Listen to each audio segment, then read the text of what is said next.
glad to have you with us here on Leading Edge once again this week. My name's Jeff Smith. Coming up during the next 20 minutes, Tramain, Rayford, Charlie Mack, and Fred LeFebvre. But first, she's coming off one of the most successful seasons in school history. She's got high marks for the recruits she's bringing into the program, and she's about to embark on an international trip with this year's team. Head women's basketball coach Tricia Cullop from the University of Toledo Rockets joining us. Did my best Mark bio there that I could. Glad to have you with us. Thank you so much for carving out some time to do this. Thanks for having me. Absolutely. So, you guys are about to head overseas, going to Greece. Talk a little bit about this opportunity. Well, more importantly than the basketball, it's a great team building trip, but we will play 2 basketball games while we're there. But it's a wonderful way to blend our incoming freshmen with our veterans. Is this just a logistical nightmare trying to hone in? You said 65 people going on this trip? Yeah, so we have some boosters going, as well as some family members of our players. And then obviously we're taking a team doctor, trainer, sports information. So in some ways, yes, but we hire a company that takes care of all the details so that we can enjoy the trip. This is one of those things that because of the NCAA rules and international trips like this, it gives you a little more time to get to know your players, get to see them on the court, so on and so forth, yeah? It's an amazing opportunity to have extra practice time. Normally we'd have 4 hours a week. We have 10 full practices before the trip, and so it's a wonderful way to get some extra teaching in. Our players will have a jump on the season because of this trip. What does it mean to you as a coach to be able to have this moment where you not only are seeing game action, but you get to see human action too? Yeah. Right? Well, what's neat about the trips, we're also taking our 2 outgoing seniors who never got a chance to go on an international trip as kind of a bonus for the amazing season that we had. But when our players graduate, this is one of the things they tell me, that it's one of the most amazing experiences because you're seeing and learning about different cultures, different food, learning about historical sites, seeing beautiful places, and getting to know your teammates really, really well. You guys are ping-ponging a couple of different venues while you're there, seeing some things, taking in some sights, as you said. But for the history of this, and anybody who's followed the program, there have been trips like this in the past, and you said those trips have been connected to players and their heritage.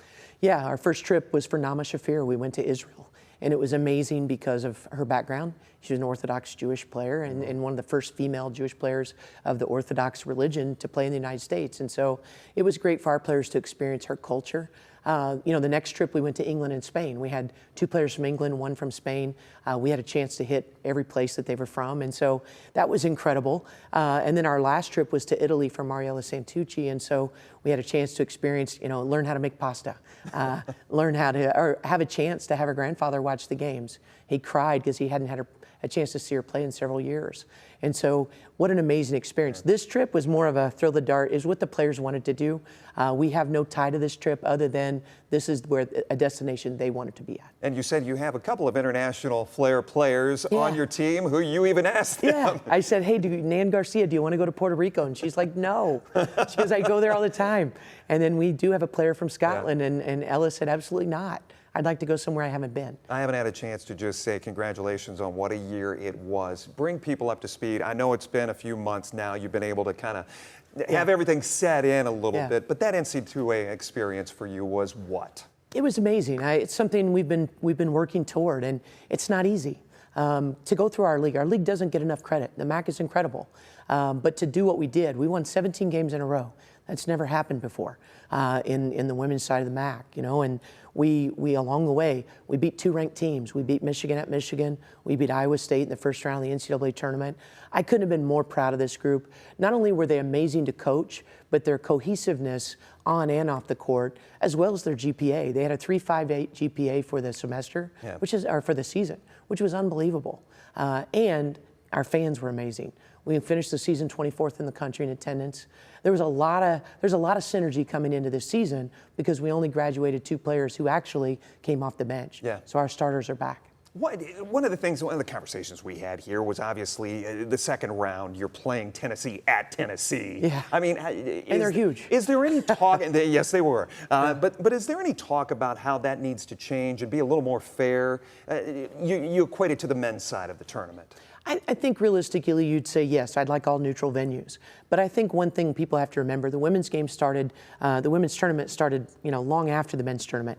We're trying to catch up with ways to get fans in the stands. And one way to do that is to have home sites.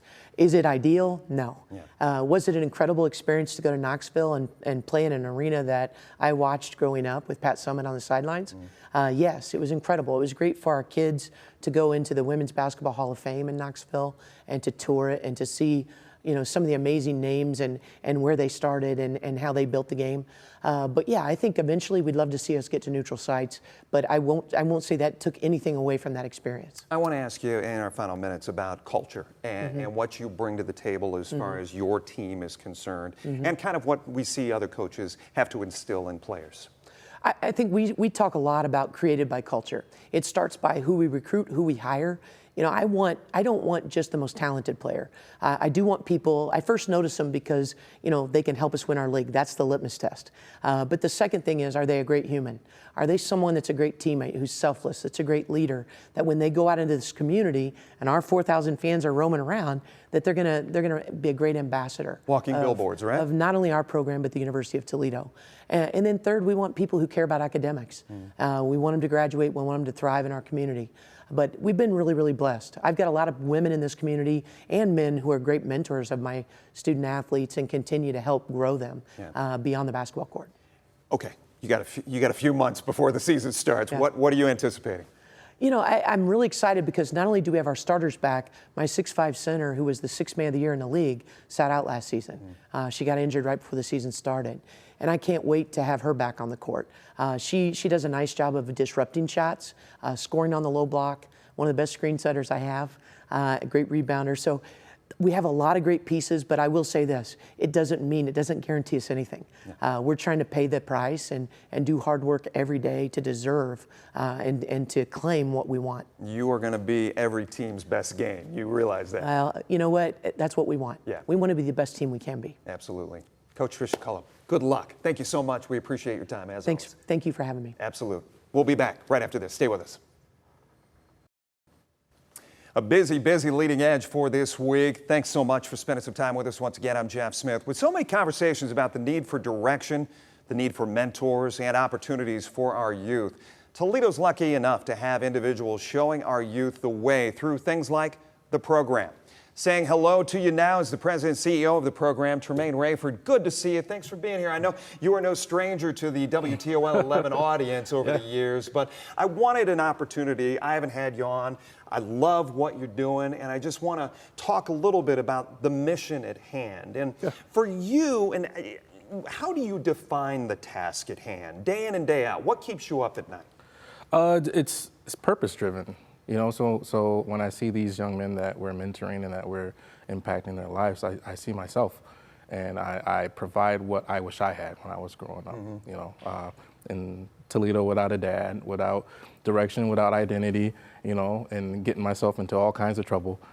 There are things that can allow them to escape those traps. Yeah. And I try to provide that. Define the program for folks who don't know or aren't familiar. Yeah, so the program is a nonprofit organization for fatherless young men, giving them practical life skills and social skills to deal effectively with the demands of everyday life. Yeah, we've seen projects throughout the years that you guys have done, events. You're teaching a young man how to properly shake a hand. You're teaching him how to put on a tie and tie a good knot, things like that. Just these little things that maybe sometimes are taken for granted. But you said it keeps you up at night thinking, okay, I didn't have this when I was growing up, but can you fast forward, do you fast forward in your mind? Because I know we have conversations here in the studio, here in the newsroom. We talk about growing up during this day and age and just the complications, the challenges that exist. How do you tackle those?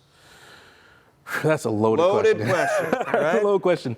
I tackle them with our young men by exposing them to positive things that they haven't seen. You know, so taking kids kayaking for the first time. You know, we've seen guys. Do you find them? They find you. They find us. Okay.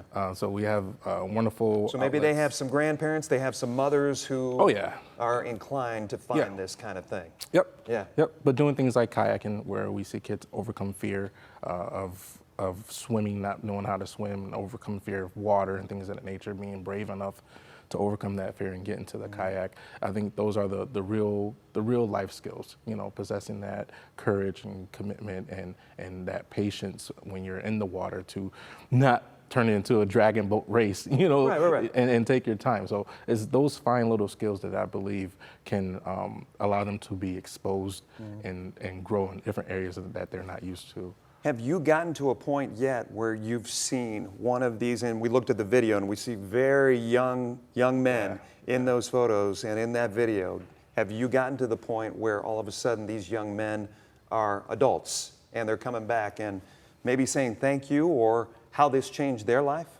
Not adults yet. We have a couple that are 17 Okay. and they're doing phenomenal in school. They're on the honor roll. They're ready to go to college. One wants to go to college for business management to come back and run the program. How about that? I'm excited. That's work off of my hands. I don't I was expecting a different answer there. I was like, oh, that's so inspirational, and I see that we're making a difference. But it does, it takes a lot. You talk about opportunities to kayak, opportunities to go here, go there. I know you went to First Solar and showed the young men in the program about what industries are available, what is here in our backyard. But you can't just pick up a phone. I mean, that takes some planning, and obviously there are partners in the community I know you wanted to give a shout out to. Yeah, certainly.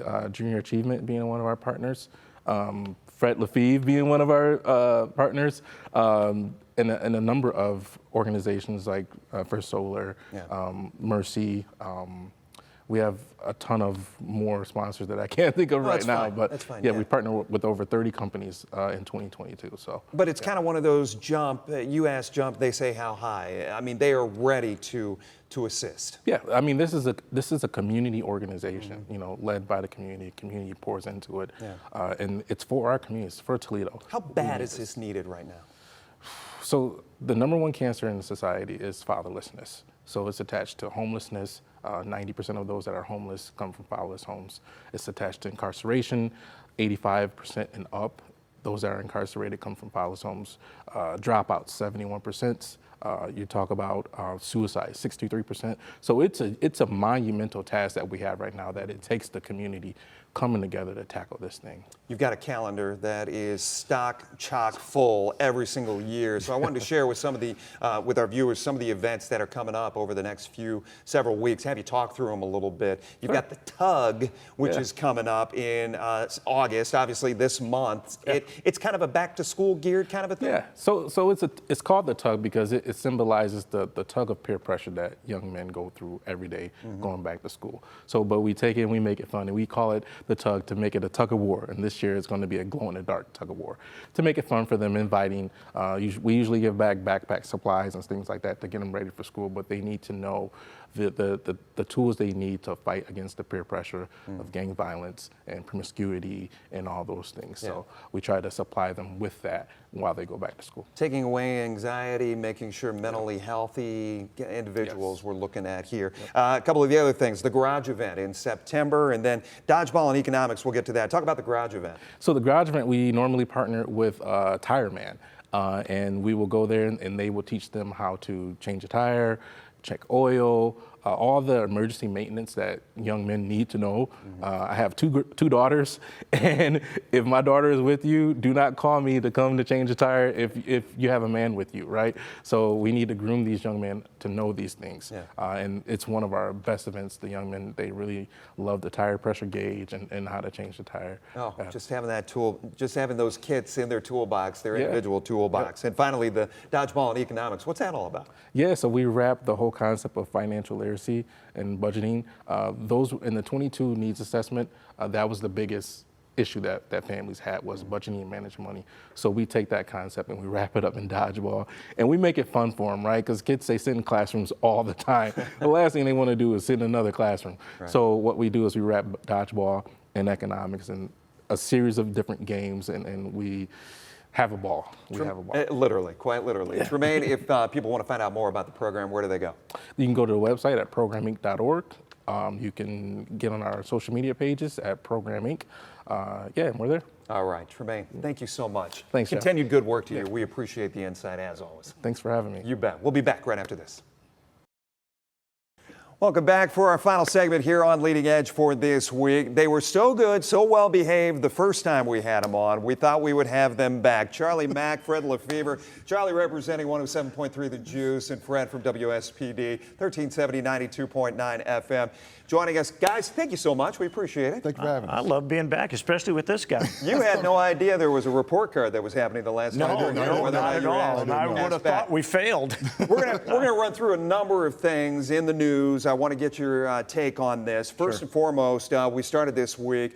Mayor Wade Kapszukiewicz going to New York, being a part of a taping for News Nation Network, talking about crime rates in the country. And he continues to, I mean, it was the same story that we have heard play out time and time again, looking at these numbers, 14% drop in homicides, 14% increase in reported shooting events. Right. So my question to you guys, and Fred, I'll start with you. Perception, reality. What do you think? People's perception is that crime is up, all right? And part of that has to do with what they read and what they see, and more importantly, probably what they read on social media on a regular basis, I think. It gets all blown out of proportion. Crime is down in the city, except for the number of shootings. So they are doing a good job with that. Violent crime. Violent crime. And it's programs like you just talked about with Tramain that are doing some of that. The violence interrupters and the people who are working with the kids that are having those success stories. Yeah, Tramain? Or I'm sorry, Charlie, talk more. You just mentioned Tramain's name. Right. No, but you know what? I think that any positive news has a positive reaction to it. So hearing that, whether it's a significant amount or not, hearing that violent crime is down will actually promote more violent crime being down. Yeah. So I at first I was a little skeptical. I was like, well, you know, is it an election year coming along or something? But I decided, you know, it's a good thing. Yeah. So I'm glad to hear the numbers are down. And it was interesting too, because we continually asked, we're like, why is the mayor going? Why is the mayor part of this panel? And I think it was what we were told, it was kind of askew from what the rest of the country is experiencing, where you see that drop in numbers and they wanted to grab onto that. Well, and part of that too is you have to get the message out there, you know, and shows like this, when you highlight things like you did with Tramain, you have to take the bushel off that candle so that people see that things are getting better. It does give them a little bit of hope, and it makes them want to get involved and make those numbers go down even more, I think. We have a lot of these grassroots efforts and nonprofits that are doing such great work. My question to you, my next question to you, and Charlie, I'm sure this comes up as far as your conversations on the air, Fred the same, but what organization is out there right now to kind of take the ball for the city of Toledo and run with it and be the one to kind of lead the charge to bringing it back? I don't know that there is one organization. And honestly, I didn't even know about Tramain's organization until we got here today. So so it's so many things. I don't know who's next to carry the baton, but I know that person, that organization, that group is out there. Yeah. It's a matter of who is going to fine-tune it and take the charge. Because that's not something that you can do. You can be opposed to. You have to volunteer to take that. Well, Fred, it's safe to say we were spoiled over the last decade as far as the investment that we have seen, the redevelopment that we have seen, and now it's just kind of fallen by the wayside a little bit. Well, you can invest in the buildings and those kind of things, but if you don't have a program to keep the neighborhood safe, that's where you lose the people. And like Charlie said, with the baton, all right, so you've got Tramain, you've got Lamar Wright bringing back the Golden Gloves. You've got DeAndre, who's got that health club at Auburn and Monroe, who's taking young boys and teaching them how to eat healthy, live healthy. Sonia Ramel, who's teaching kids how to urban garden. There are a lot of groups out there. It's not just one person that's ever going to do this. It's like Charlie said, it's got to be a relay. All these people, one falters, the next one takes up the baton, runs for a little while, gives it to another one. Buffalo Soldiers are a part of that. Yeah, well said. Two things I want to blend here going into our final segment. I wanted to talk to you guys about all the hubbub about the amphitheater out in Waterville and the fact that Brian Blair, the athletic director for the University of Toledo, sat exactly where you guys were a couple of weeks ago, and he said, why isn't the Glass Bowl the best option for an outdoor concert venue? So first and foremost, your take on a lot of people upset that could potentially be coming to the Waterville area? I think it's probably going to end up downtown. Everything that I've heard just in the last 7 days is that the mayor is working really hard to bring it here. They just have to find a spot for it, the right spot. That was my question. Yep. Where's that going to go? And I don't think the Glass Bowl is the right spot. I don't think the Glass Bowl is the right spot. Acoustically, it's not a good amphitheater. But you know, other cities they utilize their venues a little bit more than we do. You know, we can go to Ford Field and have an event, but we can't go to Fifth Third Field. You know, so we still have some work to do. Yeah. Yeah, you look at the Aretha Franklin Theater, for instance, right on the river in Detroit. Beautiful place. It's like a mini Pine Knob, just big enough to have a bunch of great jazz groups come in on the weekend and fill it up, 8,000, 10,000 people, and make some money. Remains to be seen. You can hear both of these gentlemen every single day on the radio. Not every single day. I mean, they got to take some days off, but Monday through Friday. Don't you? Right? No days off? Charlie Mack, Fred LeFebvre, once again, they played nice. They may be asked back again. We'll wrap things up for this week right after this. Well, I want to thank my guests here today, Tricia, Cullop, Tramain, Rayford, also Charlie Mack and Fred LeFebvre for joining us. A lot of conversation to be had. By the way, if you missed any of it, you can go to our WTOL 11 YouTube page and catch up on not only this show, but also past interviews that we've done. Also, if you want to reach out to me, you can do so. Jeff Smith at WTOL.com is the email address. I look forward to hearing from you and any ideas that you may have for future shows. I'd love to hear them. Have a great rest of your week. Thanks for joining us, spending a little time with us here on Leading Edge. We'll see you next time.